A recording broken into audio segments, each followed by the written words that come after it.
All right, so here's a question. It's part of the last unit. It's handout number 2, page 1, which is online in your content section of Econestoga.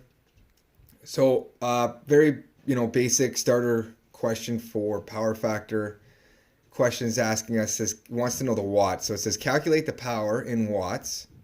The voltage is 208 volts. The current is 10 amps, and the power factor is 0.6.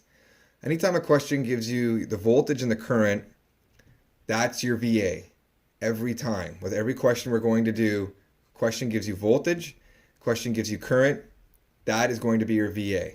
So 208 volts times 10 amps gives us a VA of 2080. So you can see I've done VA in blue, power in black, VARs in purple, and an angle in green. So the first step was to take the two knowns that we had. We know the voltage, we know the amps. Now the power factor, we could have drawn the triangle first and put 0.6. We have no values to go on from there over. We could have got all our angles and worked it out that way. But we do have the voltage and current, so let's use those. We get 2080. Then our power is just going to be 2080 times 0.6. Because our wattage is going to be less than our VA. It has to be. So the only way our watts are smaller is if we multiply our VA by a decimal. So the decimal was 0.6. So 2080 times 0.6, we have 1,248 watts. So there's a lot of waste here.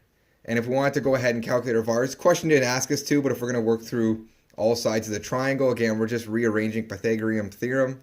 And we get 1,664 VARs. And that number there is what we would focus the capacitor sizing on when we get to that. Also, the question didn't ask for the phase angle, but if we want to, we could invert cos 0.6, and we could see that our phase angle is 53.13 degrees. So this would be a really poor power factor. Now, we're not talking a very big, not a very big load here. Perhaps it's a really small, inefficient motor. Now, we add a couple more zeros onto all these numbers, and we're talking about some pretty significant waste. But regardless of the size of the numbers, this would be the simplest process to work through with a question like this. I'm going to encourage you to look at your handouts for handouts 1 and 2.